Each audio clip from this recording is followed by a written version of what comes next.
আসসালামু আলাইকুম প্রিয় দর্শক, আশা করি আপনারা ভালো আছেন। একটা বিষয় খেয়াল করে দেখলাম যে সরকারি কর্মচারীদের দুঃখ দুর্দশা বা মানবতার জীবন দেখার মতো আসলে নির্ভরযোগ্য কোনো লোক এখনো হই নাই। যে সরকারি আসুক তারা এই বিষয়টাকে নিয়ে ঘুরিয়ে পিছিয়ে কথা বলতে থাকে।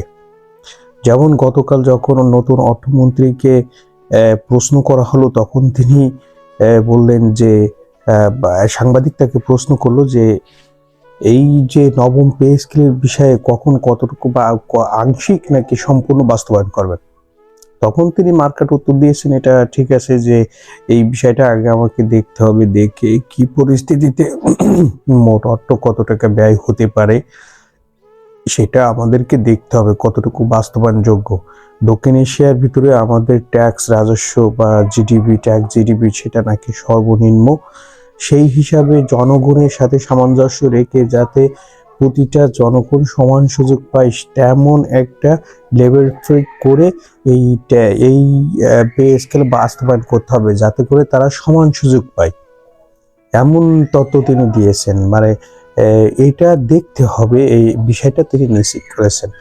এখন দেখতে যেহেতু হবে, নতুন অর্থ উপদেষ্টাকে প্রথম দিনেই প্রথম এই প্রশ্ন করা, তাহলে আমার বিশ্বাস যে উনি এটা দেখবেন এবং আমাদের কর্মচারীদের পক্ষ থেকে যে সংগঠনগুলো, বাংলাদেশের সরকারি কর্মচারীদের যে সংগঠনগুলো কাজ করেন সরকারি চাকরিজীবীদের পক্ষে, সেটা সরকারি কর্মচারী দাবি আদায় ঐক্য পরিষদের প্রায় 22 লক্ষ কর্মচারীদের যে নেতা বা নেতৃত্ব স্থানীয় আছেন, প্রতিনিধিত্ব করেন শেখ হাসান, মাহমুদুল হাসান এবং মুখ্য সমন্বয়ক ওয়ারেস আলী।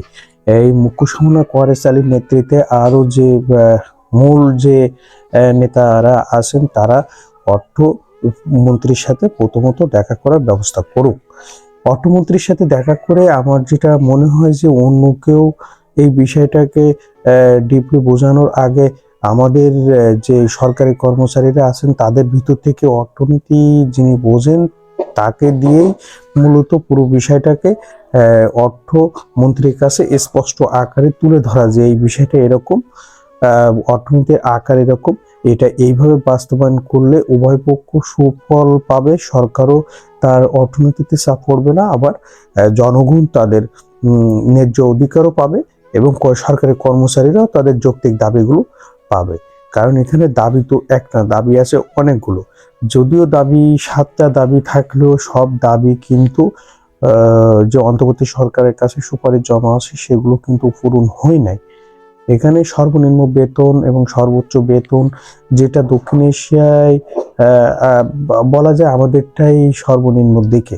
আমি দক্ষিণ এশিয়ার যে বেতন কাঠামো আছে, যে ভারত, মিয়ানমার, ভুটান, নেপাল, পাকিস্তান, আফগানিস্তান, এই যে দেশগুলো আছে, আমি এদের যে বেতন কাঠামোটা আছে, সর্বনিম্ন বেতন এবং সর্বোচ্চ বেতন, এগুলো আমি আস্তে আস্তে আমার ভিডিওতে তুলে ধরবো, আপনারা এটা দেখতে পাবেন।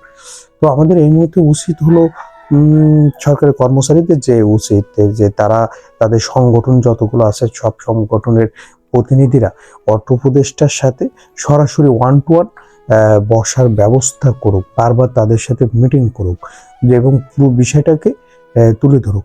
আসলে এই যে বিভিন্ন সভা সমাবেশ, অনশন, কর্মবিরতি, মিছিল, মিটিং, মহাসমাবেশ এবং সর্বশেষ যে অবস্থান কর্মসূচি, ভোকা মিছিল, শহীদ মিনারে উপস্থিত হয়ে যমুনার বাসভবন ঘেরাও, এই যে বাসভবনে অবস্থান, পুলিশের লাঠিচার্জ, টিয়ার গ্যাস, শেল, কাঁদানে গ্যাস, এই যে নিক্ষেপ করে একটা বিশৃঙ্খল সৃষ্টি করা, এটা আসলে কোনো সরকারই চায় না। আবার সরকারি কর্মচারী যারা তারা তাদের ন্যায্য অধিকারও চায়। আমলাতান্ত্রিক জটিলতা আমাদের পে স্কেলে ভর করেছে, এই আমলাতান্ত্রিক জটিলতাকে দূর করে আসলে পে স্কেলের দিকে এগিয়ে যেতে হবে। এখন এটাই সরকারি কর্মচারীদের মূল প্রত্যাশা। তো প্রিয় দর্শক, ভালো থাকবেন এবং এই ভিডিওটি ভালো লাগলে অবশ্যই নতুন নতুন তথ্য পেতে চ্যানেলটি সাবস্ক্রাইব করে রাখবেন, শেয়ার করবেন, লাইক করবেন। ভালো থাকবেন। আসসালামু আলাইকুম।